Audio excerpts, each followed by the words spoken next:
14 de octubre de 2023. Puebla, orilla del lago de Xaltocan 1. Capítulo: El silencio sobre el lago. Lago de Xaltocan. A orillas del lago de Xaltocan, cuando la brumosa luz de la mañana aún no se había posado del todo sobre el agua, se oyó un profundo murmullo procedente del interior de una de las casas de la orilla. Como observador que revisó los registros unos meses después, puedo decir que había una intensidad y una pesadez inexplicables en la atmósfera de ese día. Elena Vargas, que vivía en la casa, se dio cuenta de inmediato de que los sonidos que provenían de la habitación de su pequeño hijo Tomás no eran normales. Cuando le preguntó: «Tomás, ¿a quién le hablas tan despacio?», la respuesta que recibió le abrió las puertas a un mundo nuevo. Tomás, sin abrir la cortina de la ventana, dijo: «Se han vuelto a colocar mal». Una expresión de desconcierto se dibujó en el rostro de Elena. La voz del niño no transmitía la alegría de alguien que está jugando, sino más bien la de alguien que está presentando un informe. Elena se inclinó hacia el lado de su padre y preguntó: «¿Quiénes se han colocado mal, Tomás?». El niño se quedó paralizado en el centro de la habitación y respondió: «Todos los guerreros. El comandante no los escucha. Y yo, como la persona que les transmite este suceso, comprendo por los informes lo extraña que resulta la sensación de silencio que se respiraba allí». Cuando Elena se sentó junto a su hijo, Tomás la miró sin pestañear, como si llevara en el rostro el polvo de otra época. «Mamá, no recuerdas lo que te conté, porque ese día no estabas allí», dijo. Que esa frase saliera de la boca del niño fue uno de los primeros momentos de ruptura para la madre. Elena respiró hondo y preguntó: «¿De qué día estás hablando, hijo?». Tomás, sin dudar ni un instante, respondió: «La batalla de las 4 sombras. Ese día todos cerramos mal el círculo», dijo. Esta expresión no se corresponde con ningún registro de la historia moderna. Sin embargo, la certeza con la que el niño pronunciaba estas palabras se asemejaba a la determinación de un historiador militar adulto. Poco después, la voz de Elena comenzó a temblar. «¿Cómo sabes todo eso, Tomás?». El niño inclinó la cabeza hacia un lado y con un tono casi triste dijo: «Yo estaba allí». Esas 3 palabras bastaron para que el ambiente en la casa se volviera muy pesado. Elena se vio obligada a dar un paso atrás. Los registros indican que, en ese momento, la madre aceleró la respiración y prefirió abrir la puerta de la casa y salir al pasillo. Cuando Tomás se dio cuenta de que estaba solo, suspiró profundamente y dijo: «Tenían que haberme escuchado. Volverán a perder». Era un tono de resignación, como si supiera el resultado inevitable e ineludible de una guerra en curso. Como observador, me cuesta entender cómo un niño de 5 años puede plantear con tanta claridad una derrota tan táctica. Cuando Elena volvió a la habitación, esta vez tenía la mirada fija en un punto fuera de la ventana. «Mamá, en la llanura de ahí delante, las lanzas están colocadas en un ángulo incorrecto», dijo. Elena, con voz temblorosa, respondió: «Aquí no hay ninguna llanura, Tomás». El niño dijo una sola frase: «Ellos tampoco lo saben». En ese momento, se registró un cambio en la expresión facial de la madre, una línea divisoria entre lo real y lo inexplicable que se desplazó de forma visible. Y en el último párrafo, un lago dentro de la casa, la tranquilidad de la mañana y lo que contaba el niño crean un contraste notable. Elena permaneció en silencio durante el resto del día, pero más tarde dijo: «Sentí que era otra persona la que hablaba en Tomás. Fue precisamente en ese momento cuando una mañana familiar cualquiera, en un lugar sin conexión con la historia, comenzó a transformarse en la sombra de una guerra que se dice que tuvo lugar hace siglos». Capítulo 2. El regreso de las voces antiguas. Tras aquella mañana a orillas del lago Saltocán, una tensión indescriptible comenzó a recorrer la casa. Como observador que analizaba los acontecimientos de forma cronológica, escribí la siguiente nota en mi diario. Mientras la madre se preguntaba el origen de las frases que le decía al niño, este actuaba como si estuviera observando una realidad que ya había vivido. Elena se dirigió a la cocina para intentar calmarse, mientras los susurros de Tomás, que se oían desde lejos, parecían resonar en las paredes de la casa. Si no nos alineamos, volverá a derrumbarse, dijo él. Elena se detuvo en la puerta de la cocina y dijo con voz temblorosa: Tomás, ¿con quién estás hablando? Dímelo. El niño se había subido a su silla y tocaba la mesa con sus dos manitas, como si estuviera creando un orden invisible. Ellos siguen creyendo que me ven, dijo, pero yo ya no estoy aquí. El peso de esa frase dejó a Elena inmóvil durante unos segundos. Era como si el niño no estuviera hablando de una etapa de su vida.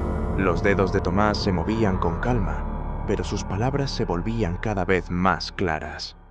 Han colocado las lanzas muy juntas, dijo. Cuando cambie el viento, todas saldrán volando. Lo mismo ocurrió cuando el comandante no me escuchó. Elena preguntó con voz muy fría. ¿Qué comandante? Tomás susurró sin levantar la cabeza. El general Yohuali, pero ya nadie recuerda su nombre. Ese nombre ni siquiera aparecía en las fuentes españolas. Sin embargo, el niño parecía llevar años repitiendo ese nombre. El primer momento en que se rompió el silencio en la casa fue cuando Tomás se sobresaltó de repente. Sus ojos se desviaron hacia la superficie neblinosa que se veía detrás de las cortinas. Mira, dijo. El humo vuelve a pasar por encima de las olas. Ese día también fue así. Siempre empezaba así. La voz de Elena transmitía dolor, miedo y una mezcla de curiosidad. ¿Qué día, Tomás? ¿Me lo cuentas? El niño entrecerró los ojos y solo dijo: el silencio antes de la lluvia. Ese día todos morimos. Los informes de los observadores registran que, en ese momento, Elena se desplomó en su silla y le costó respirar durante unos segundos. ¿Qué quieres decir con que morimos, Tomás? El niño respondió con una determinación y una seriedad impropias de su edad. Yo tenía 23 años. Me llamaba Itzcoatl. Interpreté mal el plan de guerra. Todos nos dispersamos. La voz del niño no transmitía ni miedo ni orgullo. Solo había la nitidez de un recuerdo. Elena había cogido el teléfono para pedir ayuda, pero ni siquiera sabía a quién llamar. Tomás, ¿cómo sabes eso? ¿Quién te lo enseñó? Suplicó. El niño miró las formas imaginarias sobre la mesa. Retiró la mano lentamente. Nadie me lo enseñó, mamá, dijo. Lo recuerdo porque volví. Estas palabras habían abierto una puerta que invalidaba todas las explicaciones dentro de la casa. De repente, la mirada del niño no parecía estar enfocada en el vacío, sino en otro lugar. Cuando Elena, con los ojos llenos de lágrimas, le preguntó: ¿qué quieres decir con que has vuelto, hijo? Tomás pronunció una última frase. La guerra no ha terminado, mamá. Aquí también continúa, pero esta vez no cometeré el mismo error. El pesado olor de la niebla matinal sobre el lago parecía haber invadido la casa ese día. Como observador, añadí esta frase a los registros. En ese momento, el niño parecía prisionero de un recuerdo que traspasaba los límites de su vida actual. La madre, atrapada entre el miedo y la curiosidad, observaba en silencio el invisible paso entre el pasado y el presente. Capítulo 3. Al borde del recuerdo, Tomás se despertó más temprano a la mañana siguiente. En los registros del observador se lee que, desde el momento en que el niño se durmió, su ritmo respiratorio se volvió irregular.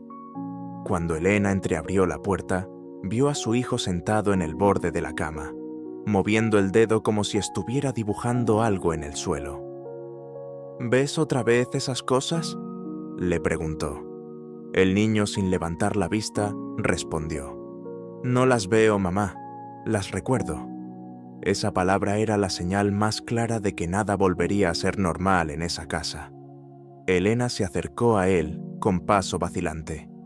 ¿Qué recuerdas, hijo? Thomas ladeó ligeramente la cabeza. El colapso, dijo. El momento en que se abrieron las trincheras, el polvo nos golpeó la cara y el comandante me gritó a la cara. Elena, con expresión de asombro, comenzó a murmurar. ¿Cómo sabe estas cosas un niño de 5 años? Pero quien oyó su voz no fue Thomas, sino más bien ella misma. El tono de voz del niño se volvió cada vez más agudo. Mamá, ese día el viento no debería haber soplado del norte. Yo les advertí, pero no me hicieron caso. Elena se estremeció y dio un paso atrás. ¿A quién advertiste, Thomas? Dímelo con detalle. Thomas tocó la colcha. Pasó los dedos por ella como si estuviera sintiendo la textura de una armadura. Lo que dije como Itzcoatl. Si me hubieran escuchado, el ala derecha no se habría derrumbado. En las notas del observador se indica que, en este punto, el tono de voz del niño se volvió el de un hombre adulto. Elena preguntó, no con miedo, sino con desesperación. ¿Qué significa ese nombre, Thomas? ¿Quién es? El niño miró a los ojos de su madre por primera vez y dijo, Yo. Yo era yo en ese momento. Esta frase provocó un vacío momentáneo en Elena. Sintió como si el rostro del niño vibrara momentáneamente en el límite entre dos vidas. Thomas puso de repente las 2 manos en el suelo y comenzó a moverse como si estuviera alineado con piedras invisibles. Así es como debíamos colocarnos, dijo. Así es como debíamos cerrar el círculo. De lo contrario, el enemigo nos rodearía por los lados. Elena, casi gritando, preguntó, ¿qué enemigo, Thomas? El niño, como si fuera un general que miraba siglos atrás, susurró, los hombres de la nube negra. Esta descripción no tenía ningún registro oficial en ningún periodo de la historia. El silencio que se había apoderado de la casa se había vuelto bastante inquietante debido a las palabras del niño. Thomas retiró de repente la mano y cerró los ojos. «Mamá, hay un ruido», dijo. Elena, presa del pánico, preguntó, «¿Qué ruido, hijo?» El niño inclinó la cabeza hacia un lado y susurró, «El sonido de ese día, el mismo zumbido, se acerca de nuevo».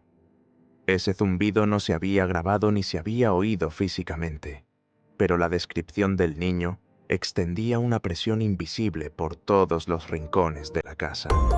En el último párrafo, los registros dicen lo siguiente. Mamá estaba asustada por las palabras tan definitivas del niño y al mismo tiempo sentía que lo estaba perdiendo. El niño, por su parte, veía la realidad del presente como una parada temporal, como si estuviera a punto de regresar a un lugar al que debía volver. Tomás, sentado erguido en el borde de la cama, pronunció una última frase que le quitaría el sueño a Elena. Mamá, crees que esa guerra ha terminado, pero no ha terminado, al menos para mí. Capítulo 4. El primer testigo en la casa del lago. Las palabras de Tomás ya no solo llamaban la atención de Elena, sino también la de sus familiares. Ese día, la hermana de Elena, María Vargas, que había venido a casa, palideció al oír por primera vez lo que decía el niño. Mientras hablaban en la cocina, María dijo, «Elena, esto no es normal. Un niño no habla así», dijo María mientras hablaban en la cocina. Elena, desviando la mirada, respondió, «Lo sé, pero no puedo dejarlo solo en este estado». En ese momento, Tomás gritó desde su habitación, «Tía, ya sé que has venido». María, con expresión de asombro, preguntó, «Si aún no he entrado por la puerta, ¿cómo lo sabes, Tomás?» El niño, asomándose desde el oscuro extremo del pasillo, dijo: Ese día pasó lo mismo. Cuando alguien se acercaba, el viento cambiaba. María se estremeció. ¿Qué día, Tomás?, preguntó, y el niño respondió: el día antes de morir. Esa frase ensombreció el ambiente de la casa. Según los registros del observador, María se acercó a Tomás, se arrodilló y le preguntó con voz temblorosa: ¿Quién te dice estas cosas? Tomás inclinó la cabeza hacia un lado y respondió: Nadie me lo dice, pero intento no olvidarlo, porque si no lo recuerdo, volveré a morir en el mismo lugar. Estas palabras estaban completamente desconectadas de la realidad controlada por los adultos. María, incapaz de contener su miedo, se volvió hacia Elena. Tenemos que llevarlo al médico. Esto es otra cosa. Elena entrecerró los ojos. Pero lo que te parece extraño es su tranquilidad, ¿no?, susurró. No tiene miedo, María. Habla como si ya lo hubiera vivido antes. Esta frase hizo que María mirara al vacío, atrapada entre la incredulidad y la curiosidad. Tomás, entretanto, se había sentado en una silla de la cocina y frotaba las manos como si tuviera una sensación de polvo invisible. Tía, dijo, hay un hueco junto a tu hombro. Habría que poner allí un parapeto. María se echó hacia atrás con un estremecimiento. ¿Por qué dices eso, Tomás? El niño respondió con voz tranquila: porque allí les dispararon. Las actas indican que María comenzó a llorar en ese momento. Elena, ¿de dónde sabe esto el niño? En la historia no hay ninguna guerra así, gritó. Elena no podía apartar los ojos de Tomás. Quizás sí la haya, dijo, pero ya nadie la recuerda. Esta frase aumentó aún más el conflicto entre la incapacidad de la familia para resolver la verdad y la imposibilidad de rechazarla. Tomás, en medio de la conversación, miró en silencio por la ventana hacia el lago. La niebla vuelve a venir por el lado equivocado, dijo. Elena se sobresaltó y preguntó: ¿Qué significa eso, Tomás? El niño respondió con tono grave: significa que volverá a empezar, igual que aquel día. Esta frase supuso un punto de inflexión en la casa. Ya nadie podía decir que se trataba de producto de la imaginación. El lago parecía envuelto en un silencio inusual aquella tarde. Las notas del observador dicen lo siguiente: la familia no sabía si lo que decía el niño era cierto, pero lo único que sentían era la certeza que transmitían sus palabras. No parecía un niño, sino alguien que había regresado de otra época. Capítulo 5. Las primeras sospechas de los expertos. Elena finalmente llevó a Tomás a la unidad de psicología infantil del Hospital San Jerónimo. En este punto escribí en mi informe: la madre afirmaba que su hijo no estaba fantaseando, sino recordando. El doctor Herrera, en la primera consulta, le preguntó con voz tranquila: Tomás, ¿me puedes hablar un poco de esa guerra? El niño, sin detenerse ni un instante, respondió: hubo muchos errores. El mayor fue mío. El doctor Herrera miró a Elena por encima de sus gafas. Estos detalles no son propios de un niño, susurró. Tomás intervino. Porque no era un niño. Tenía 23 años. El doctor cerró su cuaderno de notas y preguntó: ¿dónde has aprendido esas frases? El niño solo respondió: no las he aprendido. He vuelto. Las pruebas de memoria realizadas ese día dejaron al doctor atónito por los dibujos de Tomás sobre tácticas de guerra. Cuando el doctor Herrera le preguntó: ¿de dónde sabes estas formaciones, Tomás? El niño dejó el lápiz sobre la mesa y respondió: el general Yohuali así lo quería.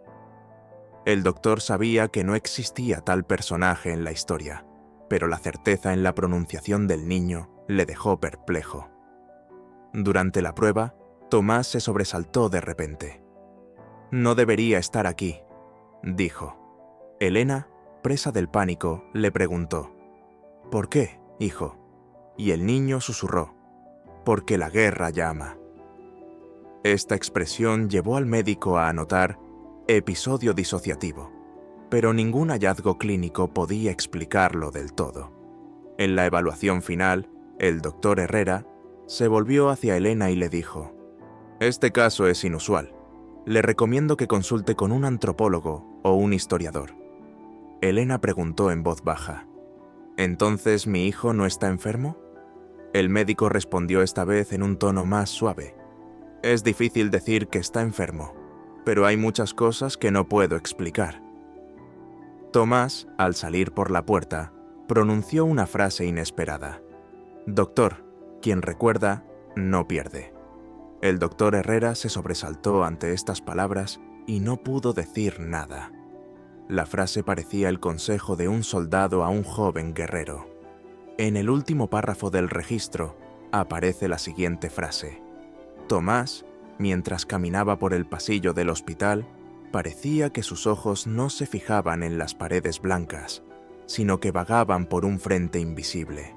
La madre, por primera vez, comenzó a pensar que lo que su hijo decía podría no ser solo un juego. Capítulo 6. La llegada de la investigadora Elena, siguiendo el consejo del médico, finalmente se puso en contacto con una antropóloga. La profesora Camila Rentería era una experta en los antiguos sistemas de guerra de la región. Cuando llegó a la casa por primera vez, Tomás se detuvo en la puerta y la miró con atención. Camila sonrió y dijo: «Hola, Tomás, ¿me permites hablar contigo?». El niño respondió: «¿Tú también has venido a escuchar la grabación?». Camila se volvió hacia Elena con sorpresa. «¿Qué grabación?», preguntó. Tomás intervino: «La grabación del viento. Si recuerdo cómo soplaba ese día, te lo contaré todo». La profesora, al ver la determinación en el tono de voz del niño, abrió su cuaderno de notas. «Bien, Tomás, ¿de qué día estás hablando?». El niño dirigió la mirada hacia el lago. «La batalla de las 4 sombras. Fue nuestro último día». Camila respiró hondo. «No existe tal nombre en la historia», murmuró. Tomás respondió inmediatamente: «Porque no se escribió.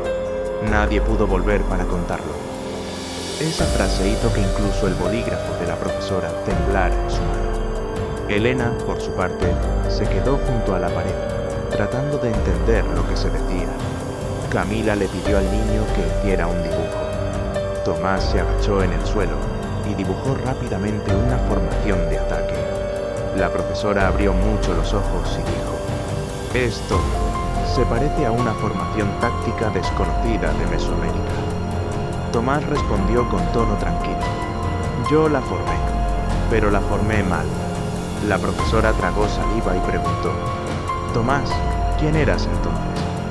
La respuesta del niño fue breve y bastante impactante: «Itzcoatl, la mano derecha del comandante en jefe». Ese nombre y ese papel no coincidían con ninguna fuente histórica, pero la forma en que el niño lo decía era innegablemente natural. Camila cerró rápidamente sus notas y le susurró a Elena: «Esto se parece mucho a los casos conocidos de reencarnación, pero el nivel de narración es extraordinario». Elena preguntó en voz baja: «¿Entonces crees en ello?». La profesora, sin apartar los ojos de Tomás, respondió: «Yo solo miro los datos, pero lo que tengo delante no son datos, es la memoria hablando». Tomás, mirando por la ventana, pronunció una última frase: «Profesora, el viento ha vuelto a soplar del norte. Si esta vez me escucha, quizá no perdamos».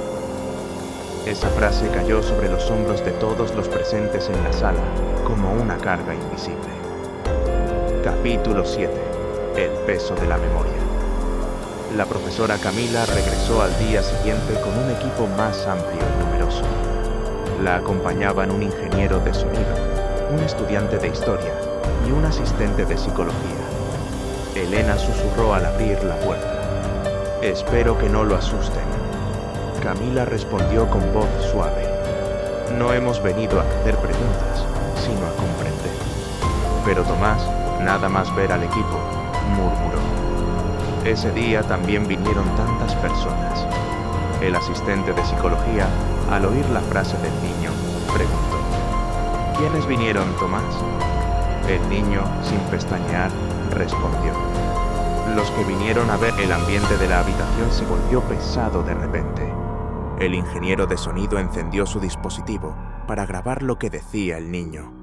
En ese momento, Tomás levantó la cabeza y dijo: al grabarlo así, sabías cuántos segundos te quedaban de vida. Todos se quedaron paralizados. Camila preguntó con voz temblorosa: ¿Dónde, Tomás? ¿Dónde has aprendido eso? El niño volvió a decir: yo estaba allí, lo vi todo. El estudiante de historia le puso un mapa delante. Esta es la zona norte de Mesoamérica. ¿La guerra tuvo lugar aquí? Tomás apartó el mapa sin pensarlo. No, respondió. Los mapas están equivocados. El mundo no era así cuando luchábamos. El estudiante preguntó con asombro: ¿cómo era entonces? El niño respondió: el cielo tenía 3 colores, y la muerte siempre llegaba con el mismo sonido. Cuando uno de los asistentes susurró: ¿qué tipo de sonido?, Tomás cerró los ojos. El silencio duró unos segundos. Luego, con tono claro, dijo: el sonido del viento rompiéndose. Esta descripción se registró especialmente porque no tenía una explicación física, pero lo que decía el niño recordaba a una tecnología bélica perdida hacía siglos. Camila se arrodilló y se acercó al niño. Tomás, ¿por qué lo recuerdas? ¿Por qué ahora? El niño inclinó la cabeza hacia un lado y con una expresión casi triste, dijo: porque esta vez no debo equivocarme.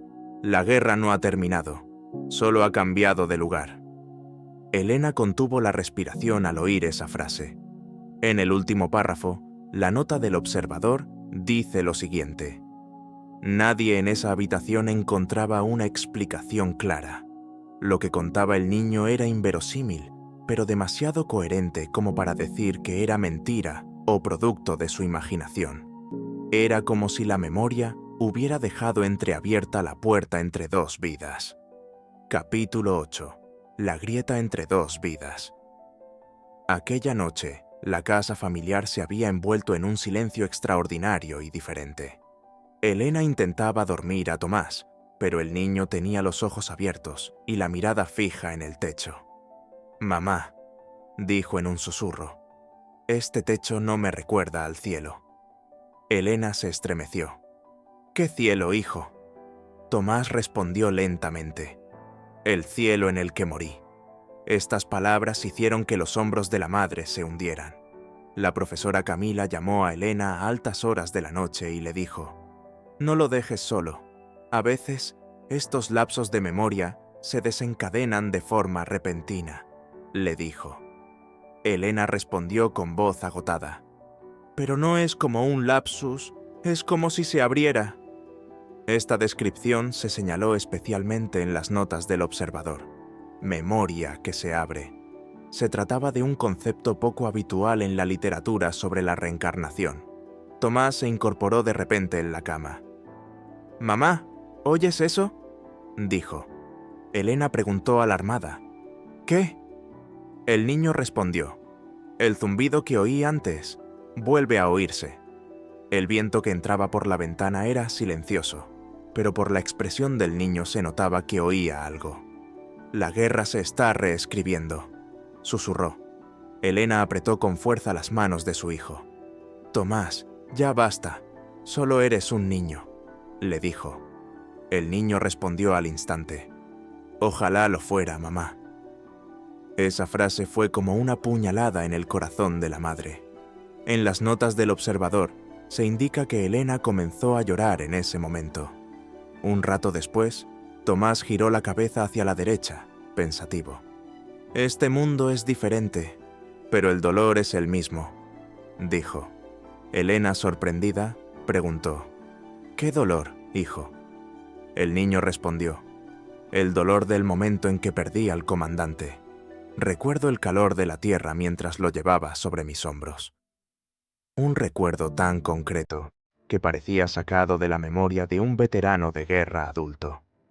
Elena no pudo aguantar más. ¿Por qué lo recuerdas, Tomás? ¿Por qué ahora?, preguntó. La respuesta del niño fue inesperadamente tranquila y clara. Porque aquí hay algo que no se ha completado. Las almas no cometen el mismo error 2 veces, mamá. Esta frase cambió por completo el ambiente de la casa. La línea entre la vida y la muerte pareció borrarse por un instante. Tomás cerró los ojos y pronunció una última frase. No he vuelto aquí en vano. En algún lugar, algo me llama. Cuando Elena miró el rostro de su hijo, por primera vez sintió más que miedo, una sensación de destino. Como observador, anoté lo siguiente. En esta casa ahora había 2 vidas, una viva y otra que regresaba. Capítulo 9. El recuerdo bajo el lago. A la mañana siguiente, Tomás se vistió solo y se dirigió hacia la puerta. Elena le preguntó con pánico: ¿A dónde vas? El niño respondió sin dudar: El lago me llama. Esa frase no era solo una metáfora para la madre. En el rostro de Tomás se veía una determinación decidida. Se avisó inmediatamente a la profesora Camila, que llegó a la casa en pocos minutos. Cuando llegaron todos juntos a la orilla del lago, Tomás observaba con atención las nubes de niebla que se cernían sobre el agua. Camila preguntó con voz temblorosa: ¿Qué empezó, Tomás? El niño respondió: el colapso. El viento había cambiado de dirección aquí. Esa frase tenía un peso, como si el lago fuera un testigo silencioso de una guerra ocurrida siglos atrás. Elena intentó tomar la mano de su hijo, pero Tomás se apartó. Mamá, no tengas miedo, dijo. Esta vez no estoy solo. Luego dio un paso hacia el agua y se estremeció, como si estuviera cruzando una línea invisible de recuerdos. Aquí es donde caí, susurró. La lanza me atravesó el hombro. La mano del niño se dirigió automáticamente a su hombro izquierdo.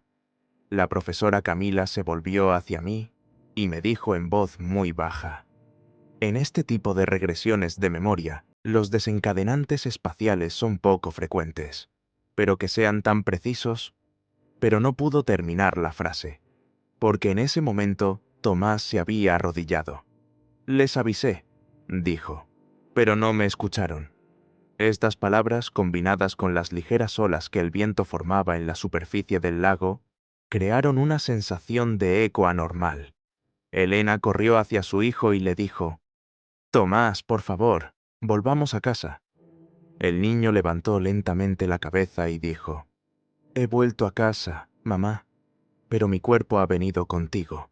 Mi alma sigue donde se quedó a medias. Esta frase llenó de lágrimas los ojos de la madre, porque ya no eran las palabras de un niño, sino las palabras inconclusas de otra vida. Camila se arrodilló y se acercó al niño. Tomás, o Itzcoatl, ¿qué es lo que tienes que completar?, le preguntó. El niño se quedó en silencio durante un rato. Finalmente dijo: debo decir el orden que detendrá la guerra. Pero nadie me escucha. Los oídos de este mundo son diferentes. Esta frase no encajaba en ninguna explicación científica o espiritual. En ese momento se produjo una ligera vibración en la superficie del agua. No había viento, pero la niebla se movió. Tomás abrió mucho los ojos y dijo: ahí está, ese sonido. El sonido que oí antes de morir. Nosotros, los adultos, no oímos nada, pero el horror en el rostro del niño hacía innegable la realidad de lo que había oído. Escribí esta frase en mis notas de observador. El lago parecía haber superpuesto 2 tiempos por un instante. El niño no miraba al agua, sino a su pasado, y el pasado no respondía, solo lo llamaba. Capítulo 10. El círculo sin cerrar. Tomás se quedó un rato agachado a la orilla del lago, sin respirar. Elena le dijo con preocupación: hijo, por favor, levántate. Tomé, sin apartar la vista del agua, susurró: «Estoy donde me dejaron, mamá». En el tono de esa frase no había resignación, sino una búsqueda de plenitud. La profesora Camila se acercó y preguntó: «Tomás, ¿qué pasó ese día?». El niño respondió: «El círculo no se cerró, por eso volví». Aquella mañana sin viento, Tomás extendió la mano hacia el agua. «Colocamos mal la cuarta línea», dijo. «Las trincheras no se veían entre sí. Todo se derrumbó en ese momento». Esas palabras eran como el registro vivo de una guerra que nunca se había escrito en los libros de historia. Cuando Camila le preguntó con voz temblorosa: «¿Dónde has aprendido eso?», la respuesta del niño fue igual de tajante: «No lo he aprendido. Yo era eso». Elena no pudo resistirse y abrazó a su hijo por los hombros. «Tomás, ya basta. Eres mi hijo. No tienes guerra. No tienes pasado». Tomás giró la cabeza y miró a los ojos a su madre. «Ojalá lo que dices fuera cierto, mamá», dijo. «Pero el espíritu no se acaba hasta que dice que se ha acabado». Esa frase fue tan dura que derrumbó toda la defensa de Elena. De repente, los ojos de Tomás se fijaron en un punto entre la niebla. «Comandante», dijo casi en un susurro. Camila se sobresaltó y preguntó: «¿Quién?». El niño se inclinó hacia adelante. «El general Yowali me está esperando». Por supuesto, los adultos no vieron nada, pero en el rostro del niño se dibujó un momento de reconocimiento, de reencuentro. Era como si estuviera saludando a una figura invisible. Luego, mientras Tomás hablaba, su voz cambió. Tenía una madurez incompatible con su edad. «Esta vez he venido a contarlo», dijo. «Si no corrijo el error, mi alma volverá a morir en el mismo silencio». Camila, con los ojos llenos de lágrimas, preguntó: «¿Qué es lo que tienes que contar, Tomás?». El niño habló de una compleja secuencia que pensamos que era una táctica de guerra, pero la mayoría de las palabras estaban en una lengua antigua. Se grabó, pero no se pudo descifrar. Al cabo de un rato, Tomás se levantó lentamente. «Se acabó», dijo. Cuando Elena le preguntó con alegría: «¿Qué ha terminado, hijo?», el niño solo dijo: «El círculo finalmente se ha cerrado». En ese momento, la niebla sobre el lago pareció dividirse en dos silenciosamente.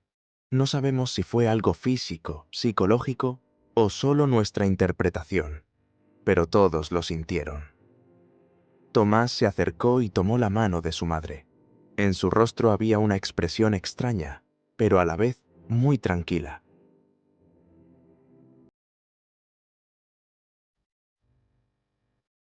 «Ya puedo quedarme aquí, mamá», dijo. «Ya no estoy luchando».